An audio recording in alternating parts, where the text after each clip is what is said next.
주님 안에서 사랑하는 주은혜 가족분들께 4월 마지막 주의 문안드립니다. 우리가 마주보고 예배를 드리지 못한 지가 6주째가 되었습니다. 서로의 소식도 궁금하고 알 수 있는 통로가 없는데 우리가 그래서 화상 채팅을 한번 시도해 보고자 합니다. 지난번에 한번 공지해 드린 것처럼 이제 마이크로소프트 계정을 모든 교인들에게 드리고 그것을 자유롭게 여럿이서 화상 채팅을 할 수 있는 팀즈 앱을 활용하여 교제하는 준비를 하고자 합니다. 사용 방법은 홈페이지를 통해서 이번 주부터 알려드리고자 하니 참고하셔서 우리 한 분 한 분들 우리 얼굴을 보면서 대화할 수 있는 그런 기회들을 가지시면 좋겠습니다. 그리고 특별히 이번 기회에 주님과의 관계를 깊이 돌아보는 우리 모든 주은혜 가족분들 되시길 소원하며 우리 다 함께 묵도하심으로 4월 마지막 주 예배를 시작하도록 하겠습니다.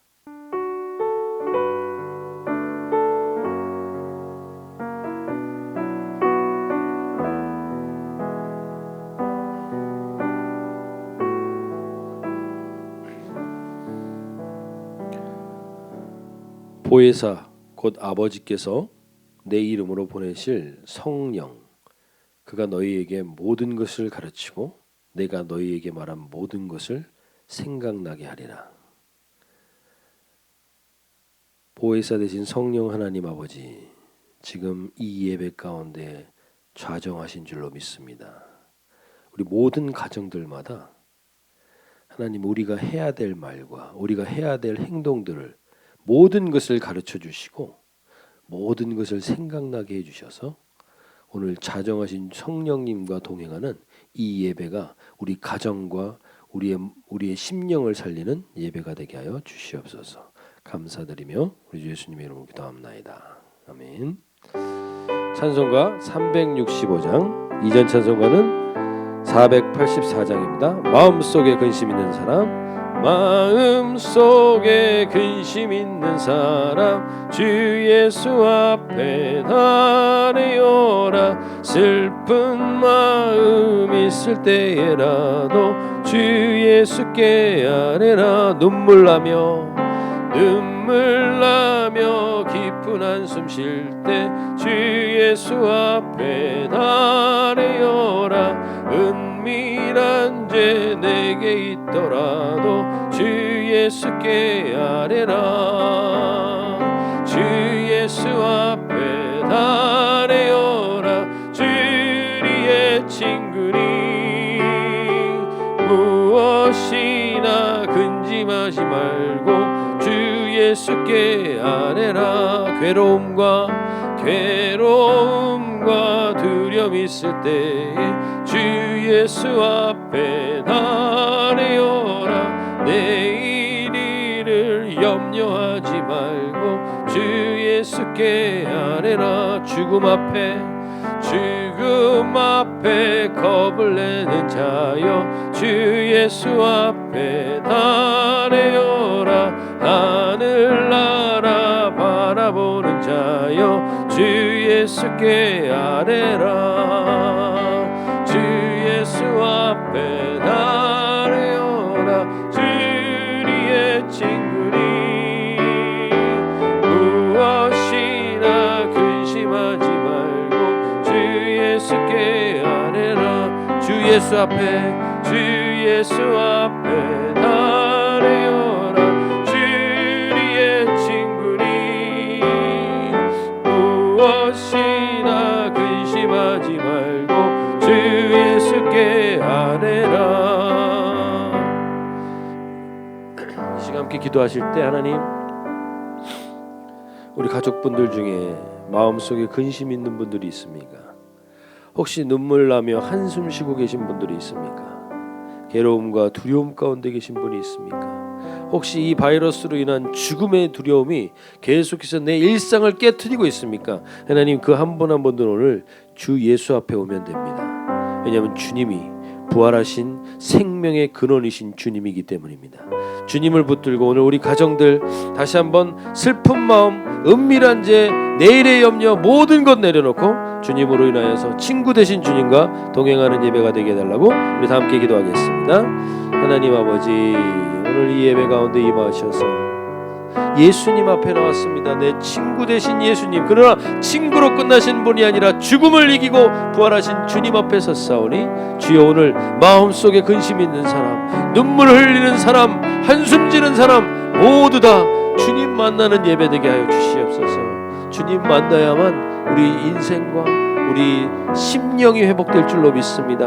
오늘 하나님 모든 답답한 심령들, 한숨 쉬고 있는 심령들 오늘 주님 앞에 하나님 엎드려 싸우니 주님 오늘 자정하시사 오늘 우리 예배 가운데 역사하시고 주님을 만나는 예배가 되게 하여 주시옵소서.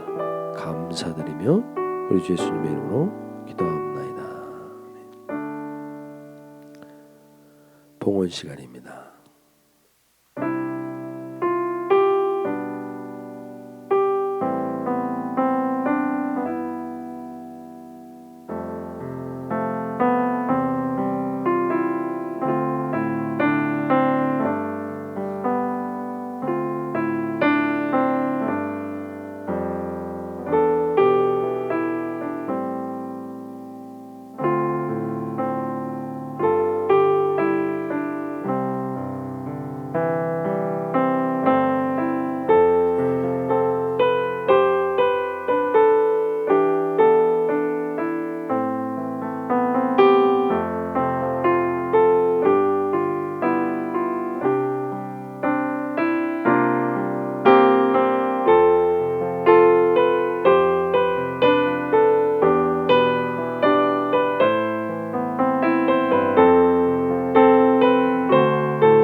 지금 봉헌 기도하도록 하겠습니다. 아무것도 염려하지 말라고 하신 하나님 아버지, 지금 모든 가정과 사업의 영역마다 하나님이 주시는 은혜로 이 어려운 시기를 잘 이겨나가게 하시니 감사드립니다.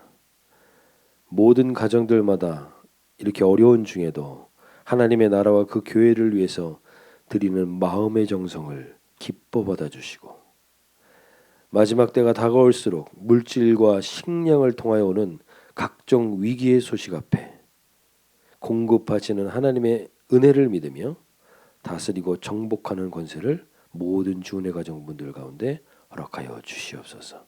감사드리며 우리 주 예수님의 이름으로 기도합나이다. 아멘.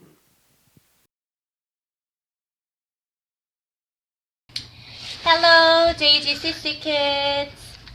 We all miss you so much.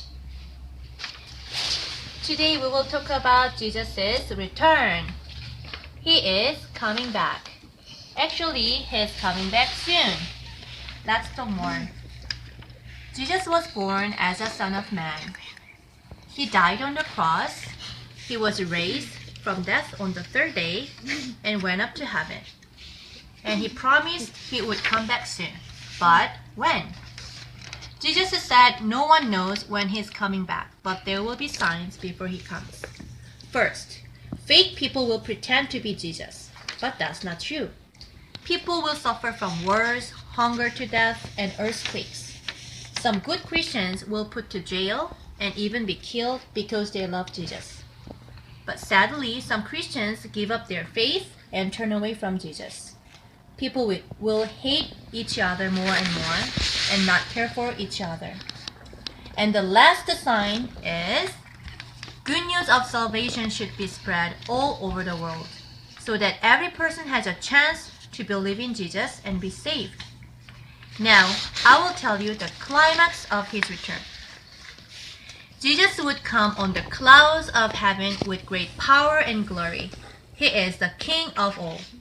So many angels will blow trumpets loudly, and all people in the world will come in front of Jesus.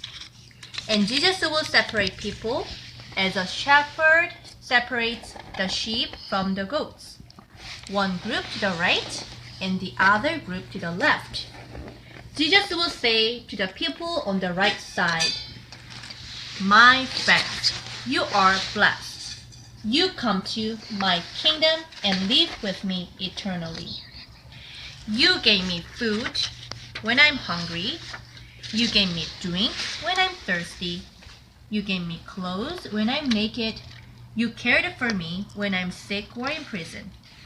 You may not remember when you did it, but when you did it to one of my brothers and sisters, it is the same that you did it to me." And Jesus will say to the people on the left side, "You evildoers, enter the eternal punishment. You didn't give me food when I'm hungry. You didn't give me drink when I'm thirsty. You didn't give me clothes when I'm naked. You didn't care for me when I'm sick or in prison." You may say you didn't see me at all, but when you refuse to help one of my brothers and sisters, it is the same that you didn't do it to me. Dear friends, we believe in Jesus our Lord, and we are saved only by faith, not by works we do. Salvation is a gift from God. However, real faith can be proved by the way we live. Journey of faith may be tough, but as long as you love Jesus, He surely helps you anytime and finally leads you home above heaven. Let's pray.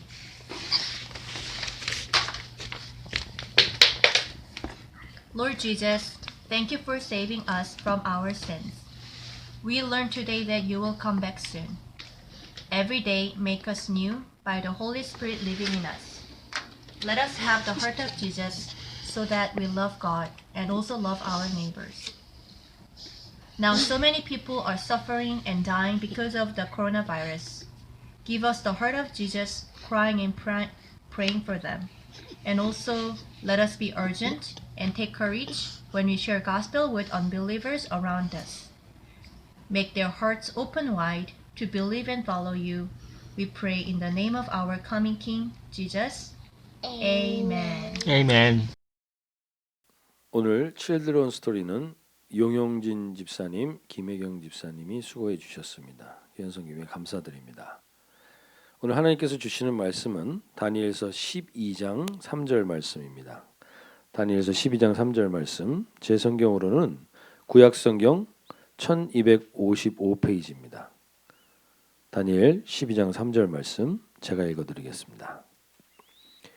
지혜 있는 자는 궁창의 빛과 같이 빛날 것이요 많은 사람을 옳은 대로 돌아가게 한 자는 별과 같이 영원토록 빛나리라. 아멘. 이제 오늘로써 다니엘서를 마치고자 합니다. 뜻을 정한 그루터기라는 큰 주제 안에서 우리가 말씀을 나누었는데요. 지금 우리에게 예상치 못한 이런 상황과 시간을 보내면서 지금의 시기를 살아가는 남은 자 그리스도인들이 어떠한 태도로 살아가야 하는가를 우리가 다니엘을 통하여서 살펴보고 있습니다.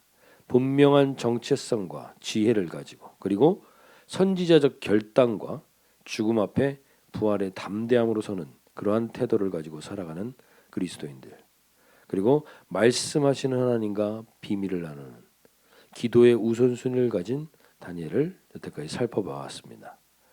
오늘은 다니엘에게 하나님이 말씀하신 예언과 환상이 구체적으로 어떻게 실현되었으며 앞으로 어떻게 진행될지에 대한 말씀을 다니엘서 11장 12장을 중심으로 살펴보려고 합니다. 그러면서 마지막 때를 살아가는 우리 남은 자 그리스도인들이 어떤 준비로 살아가야 되는지를 살펴보고자 하는데요.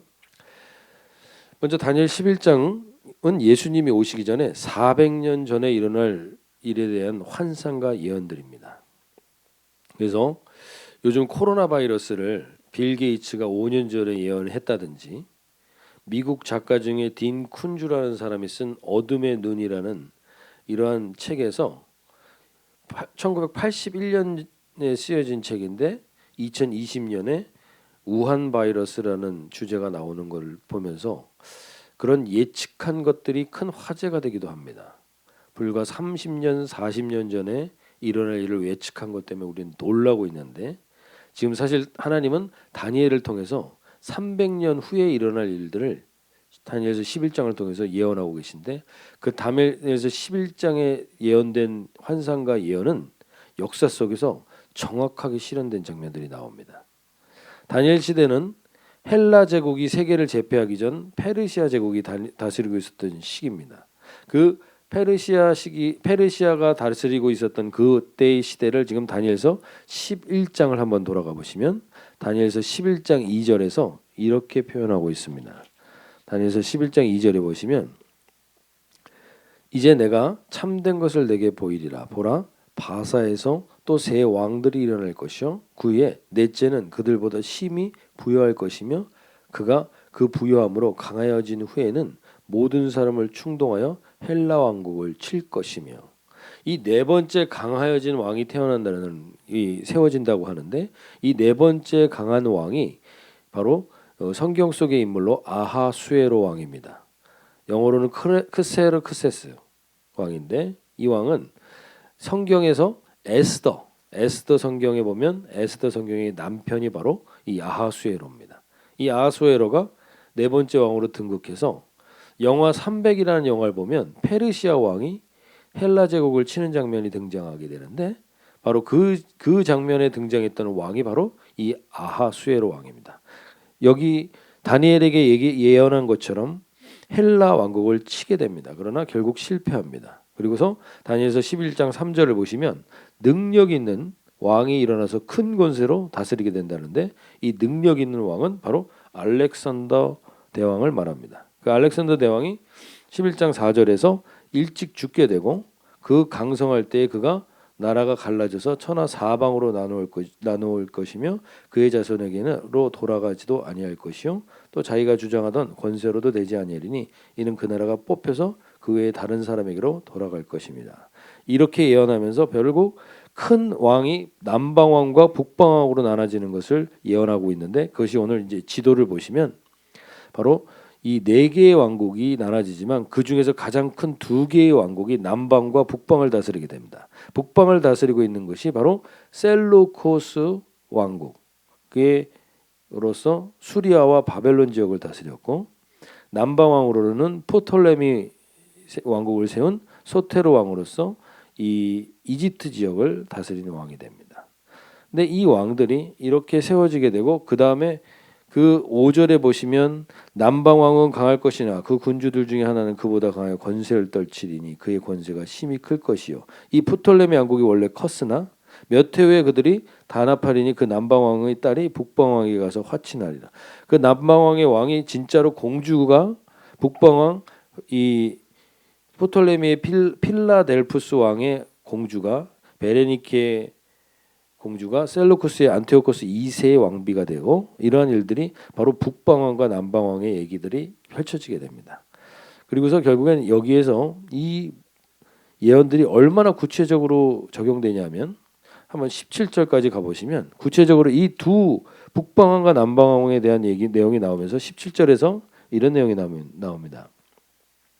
그가 결심하고 전국의 힘을 다하여 이르렀다가 그와 화친할 것이요 또 여자의 딸을 그에게 주어 그의 나라를 망하게 하려 할 것이나 이루어지지 못하리니 그에게 무익하리라.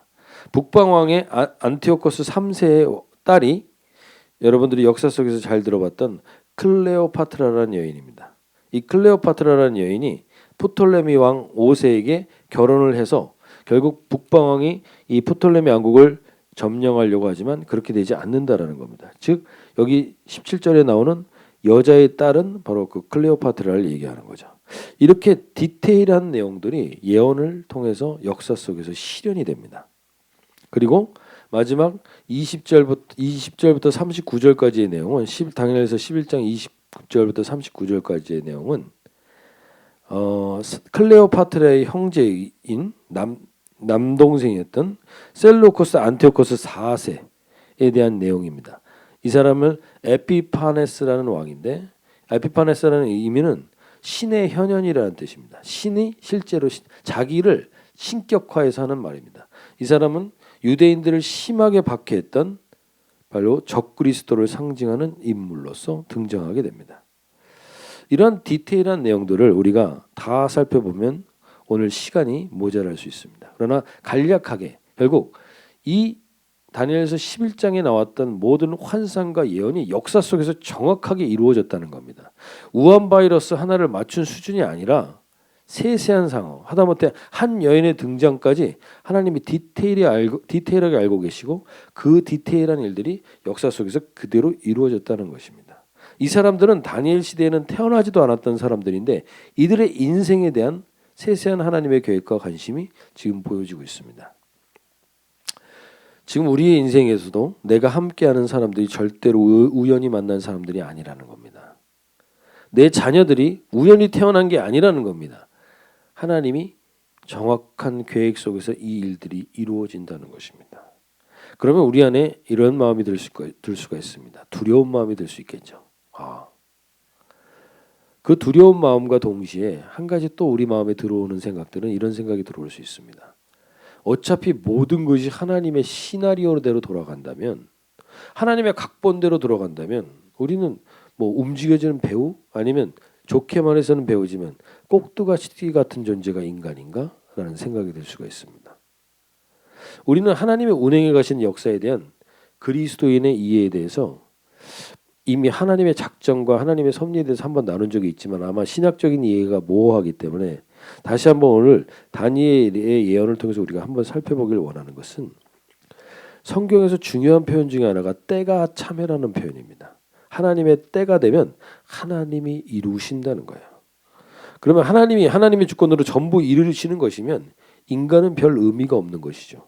하나님이 때가 차서 이루어진다는 것에 그러나 두 가지가 의미가 있음을 꼭 알아야 합니다. 인간은 꼭두가시 같은 의미 없는 존재가 아니라는 겁니다. 그러나 두 가지 의미가 있습니다. 첫 번째 부분은 오늘 다니엘서 11장에 등장한 제국과 열광들입니다. 이 제국과 열광들의 공통점은 무엇이냐? 이들은 하나님을 조롱하고 무시하는 자들이었다는 겁니다. 그리고 자신의 인생에 자기가 왕이 되어서 자기가 왕으로 다스리는 그 나라가 제국이 되게 되는 이 꿈을 꾸고 있었던 이 사람들은 하나님의 저울에 달아보시고 때가 되면 그 시나리오대로 그렇게 되게 됩니다. 하나님의 계획하신 이 시나리오가 그들을 통해서 절대로 바뀌지 않습니다. 왜냐하면 그들은 하나님을 조롱하고 무시하고 있기 때문에 하나님은 반드시 그 시나리오대로 우리가 헬라 제국을 다니엘서 11장의 예언을 통해서 역사 속에서 그대로 있었던 것처럼 그들이 아무리 자신들의 힘과 지식으로 바벨탑을 쌓아도 결국에 그 역사를 진행하시고 주관하시는 분은 하나님임을 알게 됩니다. 그 시나리오를 벗어날 수 없다는 것입니다. 그리고 이 때가 온다는 것은 절대로 하나님 변경하시지 않습니다. 그들은 자신들의 역사의 주인공이라고 영웅이라고 착각할 수 있을지 모르지만 그들은 정해진 때가 되면 그때에 반드시 하나님의 계획대로 그 일이 이루어지고 말게 됩니다. 다니엘은 제국의 운명이 뒤바뀌는 것을 그 현장에서 본 사람입니다. 바벨론에서 페르시아로 바뀌는 것, 그리고 그것을 하나님이 이루시는 것을 본 사람입니다. 이 역사가 얼마나 적중되는가를 우리는 다니엘을 못 본 다니엘서 11장의 헬라 제국에 관한 것은 우리는 역사를 통해서 알 수 있게 됩니다. 우리가 몇 주 전에 살펴봤던 것처럼 메네 데겔 우바르신, 하나님이 저울에 달아보고 그때가 차면 하나님의 각본과 시나리오대로 그 일은 이루어지게 됩니다. 이 세상에서 하나님을 조롱하고 자신이 신이나 된 것처럼 자기의 마음과 계획대로 살려고 했던 모든 사람들의 인생은 그 때가 되면 하나님의 계획과 약속대로 이루어지게 됩니다. 이것은 절대로 하나님이 계획하시고 진행하시는 역사를 변경하거나 돌이킬 수 없습니다. 그 시나리오대로 될 것입니다. 지금 그 때를 살펴보면서 우리 북한도 그 때가 오고 있음을 알고 있습니다. 하나님의 때가 얼마 남지 않았다고 볼 수 있습니다. 하나님은 그 계획대로 그 하나님을 조롱하고 하나님을 믿는 사람들을 핍박한 자들은 반드시 하나님의 시나리오대로 움직여지게 될 것입니다. 그러나 동시에 우리가 또 한 가지 살펴봐야 되는 것은 하나님이 어차피 그렇게 하실 거면 우리는 그냥 수동적으로 운명에 맡겨 사는 인생이 되면 되겠네요 라고 생각할 수 있지만, 그런데 하나님이 역사를 움직이는 또 한 가지의 축이 있습니다. 그것은 뭐냐면 각 때마다 하나님이 그 시기를 늦추거나 변경하시는 때가 있습니다. 하나님의 타이밍을 독단적으로 이루어 가시는 게 아니라 하나님이 하나님의 사람과 조율해 가면서 하나님의 때를 이루어 가시는 것을 보게 될 때가 있습니다. 그 사람들은 누구인가 하면 그 사람들은 왕이나 제국의 권세자들이나 세계의 헤게모니를 가진 사람들이 아니라 그 사람들은 오늘 우리가 다니엘과 같은 사람들, 그리고 역사를 하나님이 역사 속에 적극적으로 개입했던, 그래서 하나님과 역사를 적극적으로 개입하여 동참해가며 역사를 써내려가는 인생들이 성경 속에서는 계속 등장합니다. 그 대표적인 사람이 모세였죠. 모세는 백성들이 계속 하나님의 말씀을 믿지 않고 조롱하고 불평하고 불만을 쏟아놓자 하나님께서 그 백성을 다 멸하고 모세를 통하여 새롭게 시작하시고 하실 때 모세가 하나님께 자기의 백성을 애굽에서 구원해서 광야에서 죽게 하는 하나님으로 세상 가운데 조롱받으시면 안 됩니다. 생명책에서 저를 지어주시더라도 그 일을 하시면 안 됩니다. 그렇게 얘기하자 하나님은 뜻을 돌이켜서 그들을 온전히 모세와 함께 출애굽한 백성으로 계속 걸어가게 합니다. 니느웨 백성에게 멸망의 시나리오로 하나님께서 예언하지만 요나 선지자의 말을 듣고 회개하여 돌이킨 자들에게 하나님은 멸망의 시나리오대로 가지 않게 하는 일들을 보여줍니다. 사도 바울이 하나님께 기도하며 자기가 그리스도에게서 끊어질지라도 유대 동족을 회복하기 위한 그 기도를 통해서 하나님은 이스라엘을 향한 역사적 개입을 계속해서 하시게 됩니다. 이 사람들을 통해서 하나님은 뜻을 돌이키기도 하시고 그 때를 늦추시기도 하고 그래서 바꾸기도 하신다는 겁니다. 즉 하나님은 하나님의 시나리오대로 움직여지는 인물과 하나님의 역사에 적극적으로 동참하는 두 가지 축을 통해서 역사를 이루어 가신다는 겁니다. 그것이 바로 섭리인 것입니다. 그래서 우리 역사에 적극적으로 개입하고 기도하는 사람들로 우리 주은혜 가족분들을 부르신 줄로 믿습니다. 우리가 그냥 운명에 맡겨 사는 인생들로 하나님이 우리를 부르신 게 아니라 하나님의 역사에 적극적으로 개입하고 하나님과 기도함으로 인하여서 그 일을 이루어가는 성경 속의 인물들과 같은 존재들로 우리를 부르시기 위해서 이 다니엘서를 통해서 우리를 일깨우시는 줄로 믿습니다. 우리가 베드로후서 3장 9절을 한번 보시면 이 하나님의 역사에 적극적으로 개입하는 사람들에겐 이 마음이 있었다는 겁니다. 그 대표적인 마음이 뭐냐면 주의 약속은 어떤 이들이 더디다고 생각하는 것 같이 더딘 것이 아니라 오직 주께서는 너희를 위하여 오래 참으사 아무도 멸망하지 아니하고 다 회개하기를 이르기를 원하시느니라. 이겁니다. 하나님이 그 일을 왜 이렇게 더디게 하십니까? 왜 미루십니까? 라고 우리가 생각하는 그 일을 미루시는 이유의 가장 이유는, 중요한 이유 중에 하나는, 오래 참으시는 가장 중요한 이유 중에 하나는 아무도 멸망하지 않기를 원하는 이 하나님의 마음을 가지고 기도하는 사람들. 그 사람들은 역사에 운명에 맡겨서는 인생이 아니라 적극적으로 개입하는 인생이 되는 것입니다. 또 한 가지는 마태복음 24장 14절 말씀에서 이렇게 얘기합니다. 이 천국 복음이 모든 민족에게 증언되기 위하여 온 세상에 전파되리니 그제야 끝이 오리라. 하나님은 이 모든 민족에게 이 말씀 천국 복음이 증언될 때까지 기다리신다는 겁니다. 왜냐하면 아무도 멸망하지 않기를 원하기 때문에. 결국 이 두 가지 말씀의 마음을 가진 사람들, 아무도 멸망치 않기를 원하시기에 하나님의 때에 하나님의 마음을 가지고 기도하는 사람들, 그리고 천국 복음의 모든 민족에 전파되기 위해서 그 일에 참여하는 자들, 이들을 통해서 하나님의 때는, 하나님의 역사는 우리와 함께 동참해서 써내려가는 것입니다. 우리는 운명에 맡겨 사는 그런 인생들이 아닙니다. 하나님이 우리를 하나님의 역사에 함께 동참해 가기를 원하시는 자들로 우리를 부르신 겁니다. 저는 이번에 우리가 다니엘서를 묵상하면서 꼭 다시 한번 확인하게 되는데, 역사는 세상의 주관자들의 손에 있지 않다는 겁니다. 세상의 권세자들에게 있는 게 아니라는 겁니다. 이 마음을 가진 사람들, 아무도 멸망치 않기를 원하여 모든 민족에게 복음이 증거되기를 원하는 이 사람들의 마음과 이 사람들의 기도에 따라서 역사는 달라진다는 것입니다. 하나님이 그 역사가 달라지는 것에 우리를 하나님의 섭리 가운데 쓰시기를 원하시는 겁니다. 지금 최근 5년 동안 제가 들었는데, 최근 5년 동안 성경 번역이 90개의 언어로 번역된, 가장 많이 번역된 시기가 지금 우리가 맡고 있는 이 2020년의 시기입니다. 즉 천국 복음이 그만큼 많이 증거되고 있다는 겁니다. 온 땅을 향하여 이제 마지막 때가 되어가고 있다는 것입니다. 제발 우리가 이 하나님의 마음을 알기를 소원하고, 이 마음을 알게 되는 사람들은 단순히 그냥 운명에 맡겨 살면서 사는 게 아니라 하나님, 이 마음을 가지고 기도하는 자들을 통해서 하나님은 역사에 동참하고 하나님의 섭리를 이루어 가시길 원하신다는 것을 알게 되는 바로 그 남은 자들, 그 그루터기로 우리가 다니엘과 같이 서는 우리 모든 주은혜 가족분들이 되시길 바라고, 하나님은 자신의 역사를 향한 계획을 넘치도록 다니엘에게 알려준 것처럼 우리에게도 알려주시고자 하십니다. 그 역사 가운데 동행하는 저와 여러분이 되시기를 원합니다. 하나님은 지금 다니엘을 통해서 이 말씀을 하신 것처럼 우리에게도 계속해서 말씀하고 계신 것입니다. 그러면서 우리가 한 가지 더 살펴보고자 하는 것은 그것입니다. 하나님께서 지금 다니엘서 11장의 환상과 계시를 통해서 300년 후에 일어날 일들을 알려주시는데, 거기에서 대표적으로 등장했던 인물이 아까 말씀드렸던 것처럼 셀루코스 왕국의 안티오코스 4세 에피파네스라는 사람입니다. 이 사람은 적그리스도를 대표하는 사람이라고 했습니다. 그리고 이 사람의 특징을 성경 다니엘서는 자세하게 언급하고 있습니다. 근데 그러다가 갑자기 다니엘서 11장 40절에 마지막 때로 점프합니다.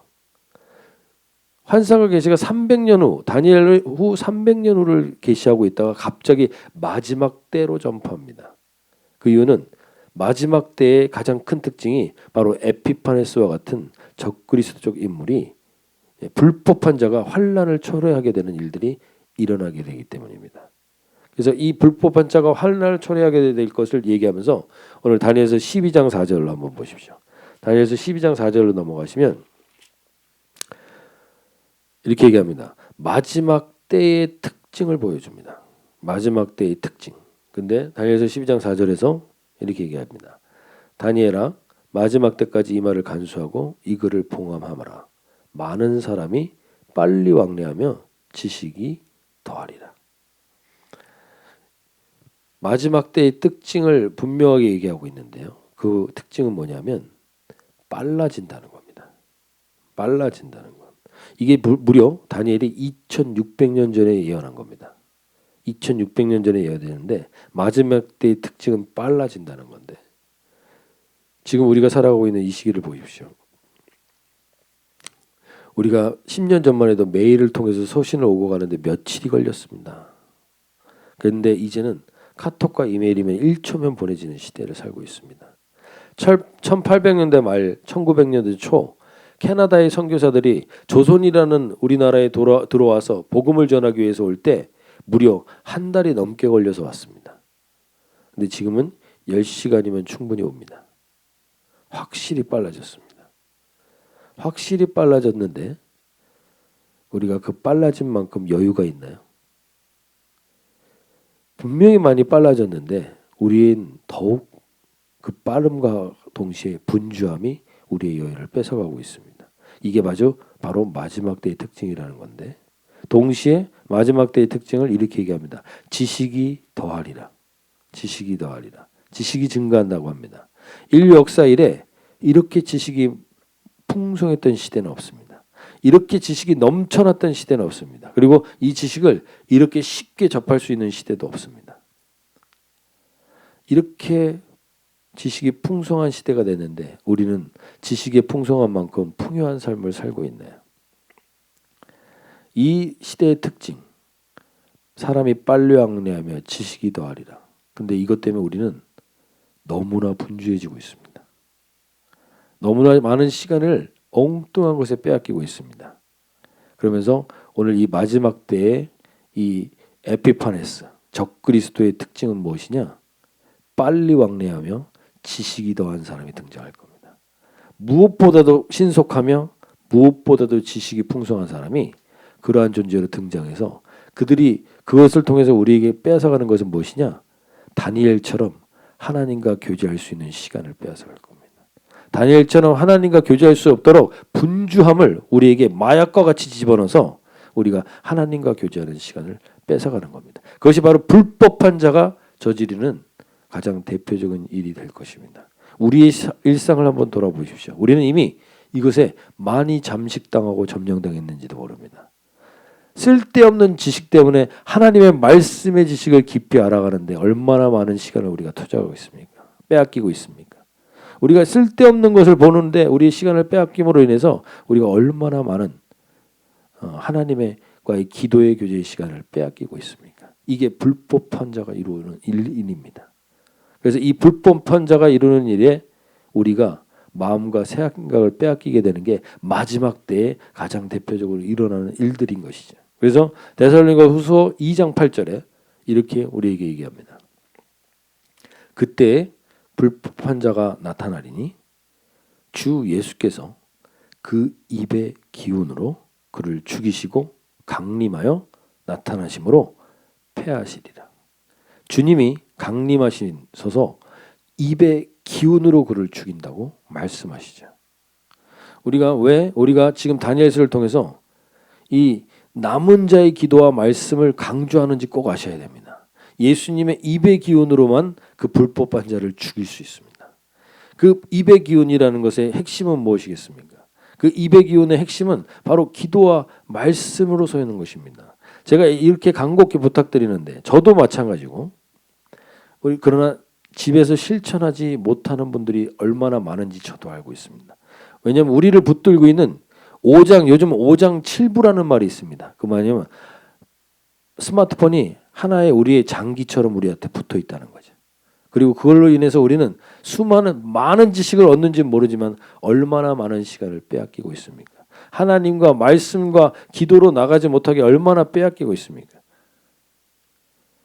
이렇게 말씀을 드려도 쉽지 않은 거 알고 있습니다. 그러나 다시 한번 간곡히 부탁드립니다. 우리가 하루에 5분씩 3번을 하시든지 그래서 153을 하시든지 아니면 하루에 15분을 하시든지 아무것도 하지 말고 아무런 휴대폰이나 모든 것 이런 우리에게 지식과 우리의 마음을 분주하게 하는 모든 것들을 한번 내려놓고 예수님만 생각하시는 시간을 꼭 한번 가져보시길 바랍니다. 말씀을 꼭 읽으시지 않아도 됩니다. 기도를 꼭 하지 않으셔도 됩니다. 그냥 15분만 아무것도 하지 않고 하나님께만 집중해보는 시간 한번 가져볼 수 있길 바랍니다. 그러면 그때 말씀을 읽으실 수 있는 분들은 말씀을 읽으셔도 좋고 기도를 하실 수 있는 분들은 기도를 하셔도 좋습니다. 그러나 그거 외에 그냥 아무것도 안 하고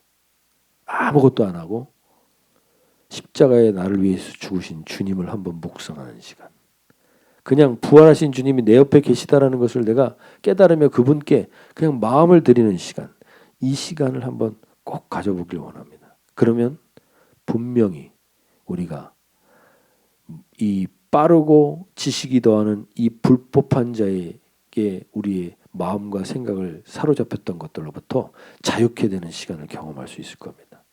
그리고 마음과 생각과 행동이 달라지는 부분이 반드시 생길 것입니다. 딱 15분만이라도 우리가 하루에 주님만을 바라보는 이 시간을 가질 때 우리는 이 마지막 때를 사는 아주 중요한 다니엘과 같은 태도로 세상을 이길 수 있게 될 줄로 믿습니다. 이 시간이 꼭 우리 모든 주은혜 가족분들에게 있기를 바랍니다. 그러면서 다시 한번 제가 다니엘서 12장 4절을 한번 보시면 다니엘아 마지막 때까지 이 말을 간수하고 이급을 봉함하라라고 말합니다. 잘 보십시오. 다니엘은 마지막 때에 살아있지 않습니다. 다니엘은 이미 죽은 지 2500년 전에 죽었습니다. 근데 하나님이 지금 다니엘아 마지막 때까지 이 말을 간수하라고 말하고 있습니다. 이해가 되지 않습니다. 그런데 하나님이 우리에게 말씀하시는 겁니다. 다니엘은 죽지 않았다고 말씀하시는 겁니다. 하나님과 말씀과 기도로 그 입의 기운으로 살아가는 것을 가장 우선순위에 뒀던 다니엘은 육신은 지금 죽어서 땅에서 흙으로 돌아갔는지 모르지만 그가 말했던 말과 그가 말했던 생각과 그를 통해서 하나님이 하셨던 모든 말은 지금 우리에게 지금 살아서 역사에서 말하고 있습니다. 하나님은 우리에게 분명히 이걸 통해서 말씀하시는 겁니다. 하나님의 역사에 적극적으로 개입하는 사람들, 하나님의 마음을 가지고 적극적으로 개입하는 사람들은 절대로 죽지 않는다. 그들은 역사 속에서 다시 살아서 2500년이 되든 2600년이 되든 그 시간을 지나서도 우리에게 말한다는 것을 말씀하시는 겁니다. 즉 우리 말세 때 우리가 반드시 깨어 있어야 되는 것, 하나님 앞에 이렇게 깨어 있는 자들을 통해서 하나님은 부활하신 주님을, 그 입의 기운의 역사를 지금 우리에게도 여전히 보여주신다는 걸 다니엘을 통해서 증거하시는 겁니다. 저와 여러분의 삶은 우리가 지난주에 나눴던 것처럼 80세의 정년이 아니라 정년이 없는 인생인 걸 다시 한번 돌아보게 됩니다. 영원한 겁니다. 우리가 정말 살아서 하나님의 말씀을 대언한다면, 우리가 정말 살아서 하나님의 마음을 이 시대 가운데 대언한다면, 우리가 정말 살아서 하나님의 역사에 적극적으로 개입한다면 우리는 영원히 죽지 않고 이 시대 가운데 하나님의 말씀을 대언하는 통로로, 그 입의 기운으로 불법한 자를 죽이는 그러한 통로로 이 시대 가운데 하나님이 우리를 쓰실 줄로 믿습니다. 다니엘과 같이 그러한 삶의 우선순위를 정말 간절히 소원하는 것, 삶의 우선순위를 한번 가져보는 것입니다. 그러면서 마지막에 오늘 우리가 읽었던 말씀처럼 이렇게 말씀하십니다.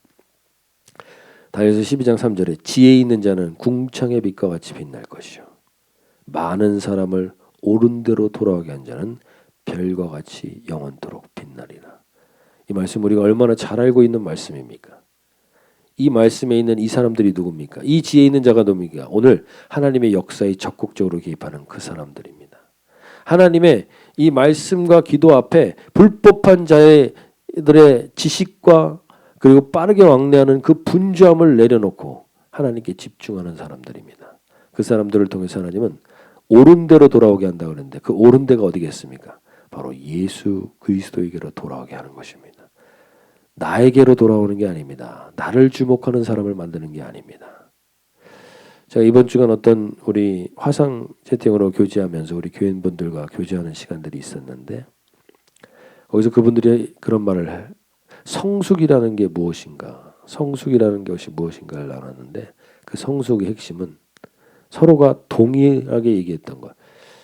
코로나 바이러스를 통해서 자기들이 깨닫게 된 것은 자기가 교회를 통해서 자기가 신앙생활을 잘하는 줄 알고 있었다는 것이죠.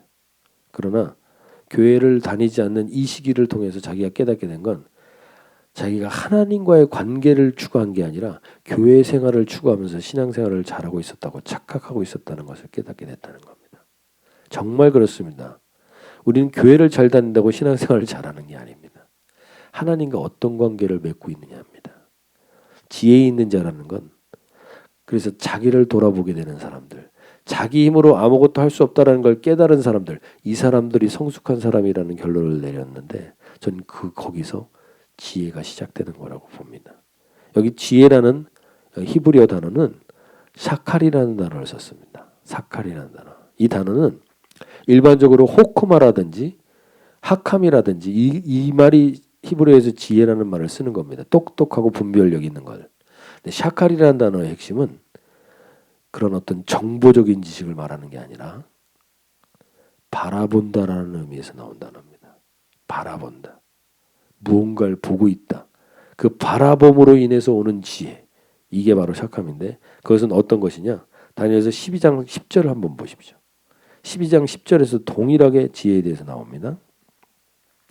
12장 10절 보시면 많은 사람이 연단을 받아 스스로 정결하게 하며 희귀할 것이나 악한 사람은 악을 행하리니 악한 자는 아무것도 깨닫지 못하되 오직 지혜 있는 자는 깨달으리라. 이 지혜도 똑같은 말입니다. 샤칼이라는 단어를 썼습니다. 연단을 받아 정결하게 하며 희귀한 사람들에게 바라보고 있는 분이 있다는 겁니다. 이 바라보는 분, 이 분을 제대로 볼 때 지혜라는 건 오는 거예요. 나 자신을 제대로 바라볼 때 지혜라는 게 오는 겁니다. 그리고 나 자신으로는 아무것도 할 수 없다는 걸 알고 지혜를 그 분을 바라볼 때 정결하며 희귀할 그분을 바라보는 이 시선을 가진 사람, 이 사람을 지혜로운 사람이라고 말하는 것입니다. 지혜는 많은 것을 아는 사람이 아니라 성경에서 말하는 이 지혜는 제대로 된 분을 바라보는 것에서 오는 겁니다. 그분이 우리에게 제대로 바라보는 인생이 되기 위해서 꼭 우리에게 얘기하시는 말씀이 있습니다. 그것은 마태복음 16장 24절 말씀입니다. 우리가 잘 아시는 말씀인데 마태복음 16장 24절에서 예수님이 이렇게 말씀하시죠. 이에 예수께서 제자들에게 이르시되 누구든지 나를 따라오려거든 자기를 부인하고 자기 십자가를 지고 나를 따를 것이니라. 제대로 본다라는 게 무엇이냐? 자기를 부인하고 자기 십자가를 지고 나를 따르라. 우리가 이 말씀에 대해서 많이 착각하는 것 중에 하나는 나를 가장 힘들게 하는 사람이 나의 십자가라고 생각합니다. 내 남편이 내 십자가고 내 자식이 내 십자가고 나를 어렵게 하는 그 사람이 십자가라고 생각하는데 하나님은 여기서 분명히 얘기합니다. 그게 십자가가 아닙니다.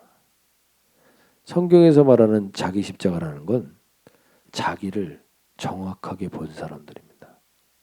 즉 자기를 정확하게 본다는 건 자기에게서는 선한 것이 나올 것이 전혀 없다라는 것을 깨달은 사람들. 그래서 자기를 부인할 수밖에 없다라는 것을 깨달은 사람. 나는 전무한 사람입니다. 나로서는 아무것도 할 수 없습니다라는 것을 바라본 사람들. 이걸 본 사람들을 하나님은 지혜로운 사람이라고 합니다. 이 지혜가 있는 사람만이 주님의 제자가 되는 것이고 이 주님의 제자들이 많은 사람을 옳은 대로 돌아오게 하는 사람이 되는 것입니다. 우리는 자기 십자가를 엉뚱한 곳에 두시지 마시고 다시 한번 돌아보십시오. 내가 아무것도 할 수 없다라는 그 전무의 상태에서 주님을 올려다보는 그 시선, 그리고 그분이 나를 위해서 언제나 동행하시며 나와 동행하실 뿐만 아니라 나를 위해서 모든 것을 내어주실 수 있는 분은 그분밖에 없음을 깨닫는 사람, 그 사람이 성숙한 사람이요, 그 사람이 지혜 있는 사람입니다. 그 사람을 통해서 하나님은 반드시 많은 사람을 옳은 대로 돌아가게 할 줄로 믿습니다. 이러한 주님의 제자의 부르심에 우리 모든 주은혜 가족분들이 다니엘과 같이 그 부르심 앞에서는 저희들이 될 수 있기를 소원합니다. 지혜 있는 자는 궁창의 빛과 같이 빛날 것이요 많은 사람을 옳은 대로 돌아가게 한 자는 별과 같이 영원토록 빛나게 하기 위해서 하나님 우리를 부르시는데 거기에 가장 근본에는 나는 전무한 사람입니다. 주님 없이는 아무것도 할 수 없습니다. 이 고백을 하는 사람들을 통해서 하나님은 반드시 능하신 송 안에서 하나님이 그들을 때가 되면 하나님의 때가 되면 그들을 높이시는 역사를 이루시고 그들을 통해서 많은 사람을 옳은 대로 돌아가게 하는 일들을 하실 줄로 믿습니다. 우리 주은혜 가족분들 한 분 한 분들 정말 지금 간절히 소원하는 것 그것입니다. 정말 아이들과 함께 집에서 계속 계시는 이 시간들을 통해서 우리 아버지와 어머니들이 자기의 밑바닥을 보시게 될 수도 있습니다. 전무한 상태인 걸 보게 되실 수 있습니다. 하나님이 말씀하십니다. 지혜와 성숙은 거기서 온다고. 지혜 있는 자, 오늘 우리 말씀처럼 이게 이번 한 주간 우리가 붙들고 살 말씀인데 지혜 있는 자는 궁창의 빛과 같이 빛날 것이요 많은 사람을 옳은 대로 돌아오게 한 자는 별과 같이 영원토록 빛나리라 하셨는데 하나님, 내가 아무것도 아닌 것을 깨닫는 그 자리가 지혜 있는 자리고 내가 아무것도 할 수 없는 것을 깨닫는 그 자리가 내가 하나님의 제자로서 가장 빛나게 사랑하는 주님께 쓰임받을 수 있는 그 자리임을 알게 하여 주셔서 하나님, 우리가 그렇게 주님 부르시는 그 자리에서 주님 내가 여기 있습니다, 그렇게 쓰임받으실 수 있기를 간절히 소원합니다. 우리 이 찬양 통하면서 한번 기도하길 원하는데요. 주님 내가 여기 있습니다. 어떤 납니까? 어떤 납니까? 전무한 납니다. 능력이라고는 아무것도 없는 납니다. 근데 그 나를 주님이 써주신다고 하는 것, 그것에 감격하면서 나의 삶의 우선순위를 드리는 한 분 한 분들을 통해서 하나님은 그 마지막 때에 불법한 자를 예수의 입의 기운으로 잠잠케 하신다고 하는 그 통로로 쓰시고자 우리를 부르시는 것입니다. 하나님, 오늘 이 부르심 앞에 우리가 나의 마음과 나의 몸을 드리기를 원합니다. 그러면 하나님은 우리를 통해서 하나님의 역사에 동참하는 자로 다니엘과 같이 영원히 우리의 인생 가운데 등장하는 자로, 역사 속에 계속 등장하는 자로 우리를 쓰기를 원하실 줄로 믿습니다. 그 주님 앞에 나아가기를 원합니다. 주님, 내가 여기 있습니다. 전무한 자, 아무것도 할 수 없는 자, 자기 부인과 자기 십자가는 바로 나를 부인하는 겁니다. 나라는 존재는 아무것도 할 수 없습니다. 이걸 고백하는 자들, 그들을 하나님이 쓰시겠다는 겁니다. 제자로. 오늘 그 부르심 앞에 저는 저희들이 되기를 소원합니다. 함께 찬양하고 기도하겠습니다.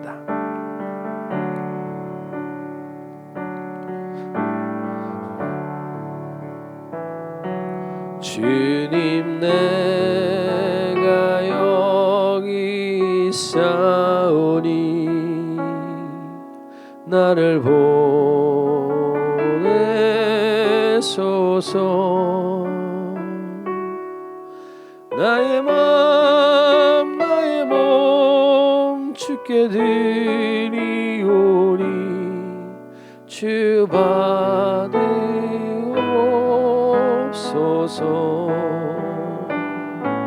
주님, 내가 여기 있사오니 나를 써주소서. 가진 것 모두 다 주께 드리오니 주 받으옵소서. 할렐루야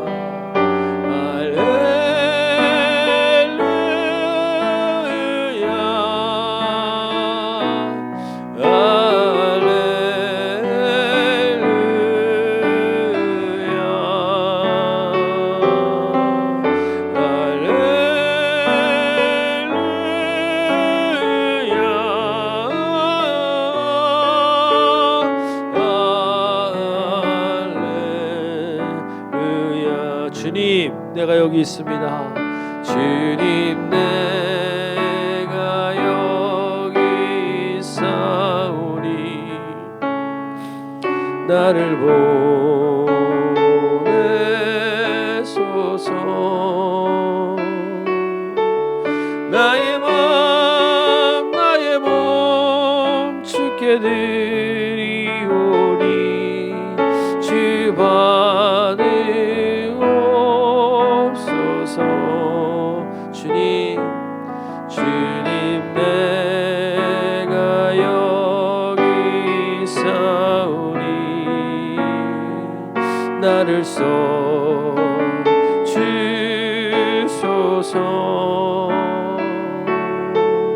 가진 것 모두 다 주께 드리오니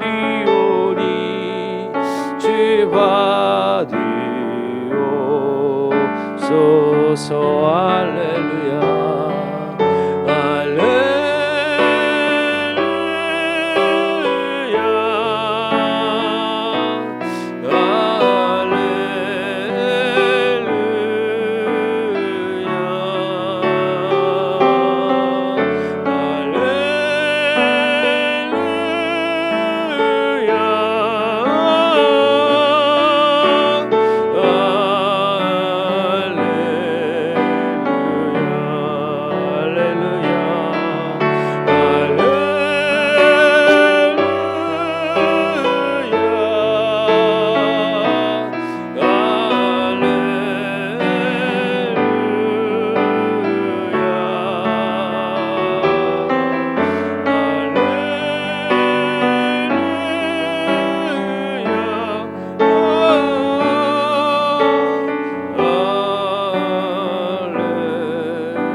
나를 받으옵소서. 나를 받으옵소서. 나를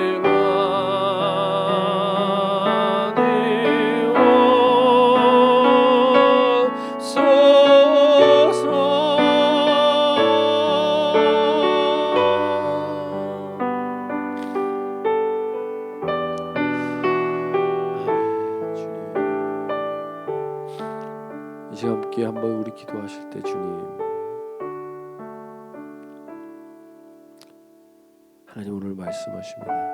나는 실언을 하시지 않는 하나님, 한 입으로 두말하시지 않는 하나님, 내가 말하면 반드시 그대로 되는 하나님.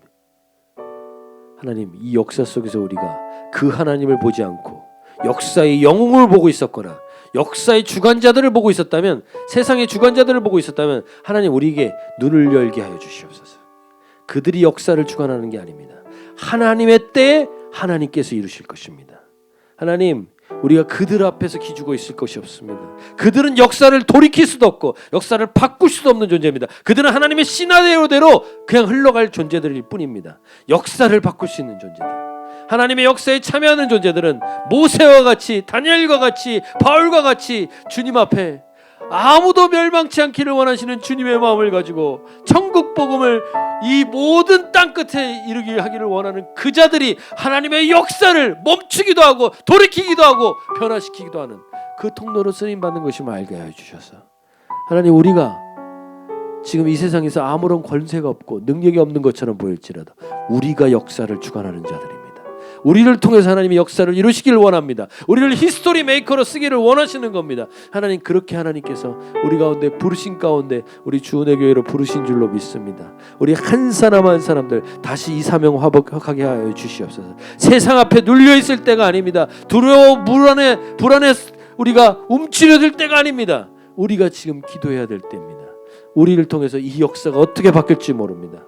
지금 북한 땅에 울부짖고 있는 그 자들의 이제 때가 오고 있음을 알게 하여 주셔서 우리가 더욱더 깨어서 하나님의 때를 속히 이루시고 그 땅 가운데 하나님의 역사를 변화시키기 위하여 쓰임받고 있는 남은 자들이 있는 줄로 믿습니다. 그 땅의 구루터기들의 기도를 통하여서 역사를 주관하여 주시옵소서. 그 역사 가운데 쓰임받게 하여 주시옵소서. 우리가 그 쓰임 가운데 하나님, 내가 여기 있사오니 저희를 써주시옵소서. 그 쓰임 가운데 서 있는 저희들 되게 하여 주시옵소서. 우리 함께 다 같이 한번 기도하겠습니다. 주님 하나님 아버지, 그렇습니다. 주님, 우리 힘으로 아무것도 할 수 없지만 주님, 우리가 기도할 때 어떤 일이 일어나는지 알게 해주십시오. 우리가 말씀을 붙들 때 어떤 일이 일어나는지를 알게 하여 주시옵소서.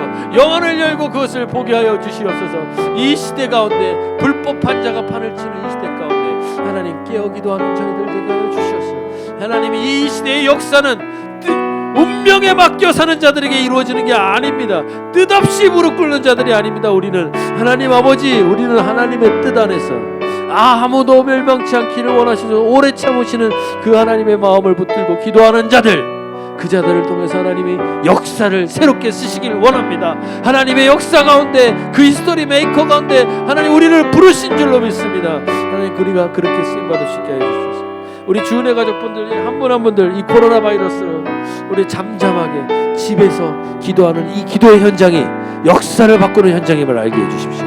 역사를 변화시키는 현장임을 알게 하여 주십시오. 하나님의 역사 가운데 동참하는 시간인지를 알게 하여 주셔서 그 쓰임받는 우리 모든 주은혜 가족분들 될 수 있게 도와주시고 함께 하여 주시옵소서.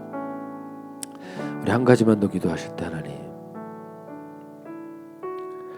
이 시대에 불법한 자가 붙들고 있는 빨리 그리고 많은 지식, 그 앞에 우리 분주하여서 주님을 바라볼 시간을 놓치고 있는, 주님의 말씀을 들을 수 있는 시간을 놓치고 있는 영혼들이 혹시 있다면 하나님, 정말 우리가 얼마나 큰 권세를 낭비하고 있는지를 알게 하여 주시옵소서. 우리가 얼마나 큰 능력을 세상 가운데 빼앗기고 있는지를 알게 하여 주시옵소서.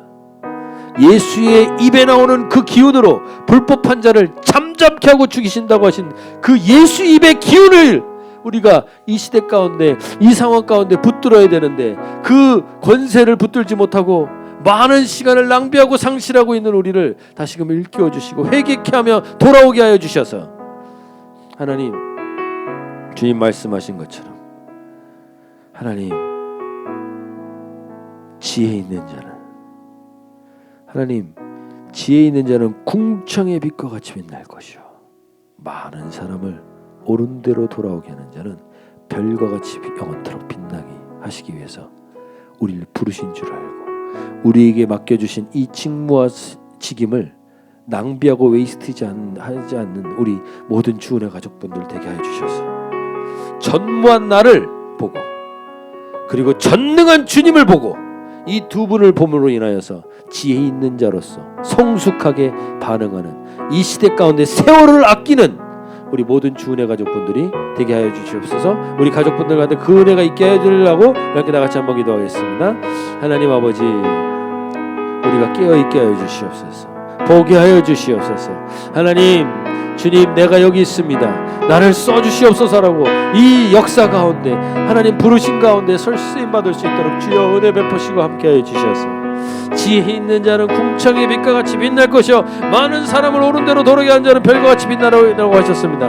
하나님, 어두울 때일수록 별은 빛날 줄로 믿습니다. 이 어두울 때일수록 별이 빛납니다. 하나님, 이 빛나는 별들로 우리를 부르셨사오니 하나님, 이 사명과 이 직무를 우리가 깨닫고 다니엘처럼 이 시대 가운데 쓰임받을 수 있는 우리 고귀한 주은혜 가족분들 될 수 있게 도와주시옵소서. 한 사람 한 사람 그냥 부르신 게 아닙니다. 우연히 부르신 게 아닙니다. 우연히 이 자리에 있는 게 아닙니다. 하나님, 우리를 다니엘과 같이 역사 가운데 하나님 지혜 있는 자가 궁창의 빛과까지 많은 사람을 예수 그리스도로 옳은 대로 돌아가게 하는 자를 별과 같이 빛나리라고 하셨는데 그 별로들로 우리를 부르셨습니다. 우리를 그 별들로 부르셨습니다. 하나님, 거기에 깨어있게 하여 주셔서 주님 마음 부어주시옵소서. 주님 마음 깨닫게 하여 주셔서 주님, 우리 주은혜 교회가 그렇게 주님께 쓰임받을 수 있도록 주의 은혜 베푸시고 함께하여 주시옵소서.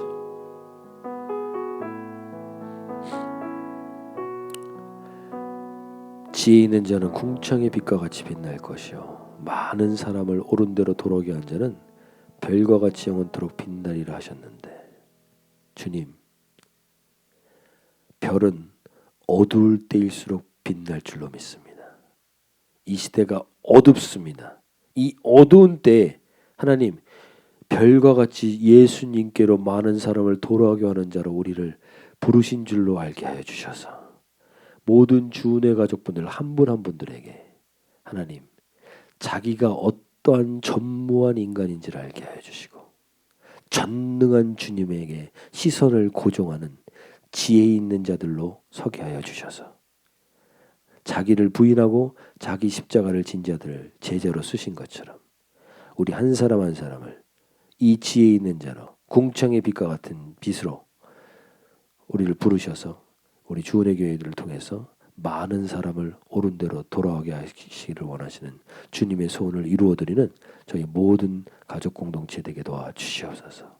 한 분 한 분들이 하나님 그 은혜 가운데 서게 하여 주시고, 특별히 하나님, 지금 이 시기에 가정에서 아이들과 씨름하는 어머니들 가운데 아이들의 밑바닥을 보고 게임과 여러 가지의 중독에 있는 그 아이들을 보면서 절망하고만 있을 것이 아니라 지혜 있는 자는 자기의 밑바닥을 보고 전능하신 주님을 보므로 그 주님의 입의 기운으로 불법한 모든 것을 잠잠케 하는 권세가 있는 줄 알게 하여 주셔서 그 예수님의 권세로 다시 한번 그 소망을 갖고 붙들고 기도하는 어머니들 되게 하여 주시고 기도하는 아버지들 되게 하여 주셔서 우리의 자녀들이 많은 사람을 옳은 대로 돌아오게 하는 별과 같이 빛나는 자녀들로 쓰임받을 수 있도록 주님, 우리의 기도를 사용하여 주시옵소서. 우리의 우선순위를 기도에 두게 하여 주시고 말씀에 두게 하여 주셔서 하나님, 우리에게 주신 권세를 더 이상 낭비하지 않게 하여 주시옵소서. 이제는 우리 주 예수 그리스도의 구속의 은혜와 하나님 아버지의 지극하신 사랑하심과 성령 하나님의 교제하시며 인도하시며 기름 부으시는 복이 자신의 전무를 보고 예수님의 전능을 봄으로 인하여서 지혜 있는 자로서 이 시대 가운데 많은 사람을 예수께로 돌아가기를 원하는 모든 주은혜 가족분들 위해 이제로부터 영원토록 함께 하시기를 간절히 축원하옵나이다.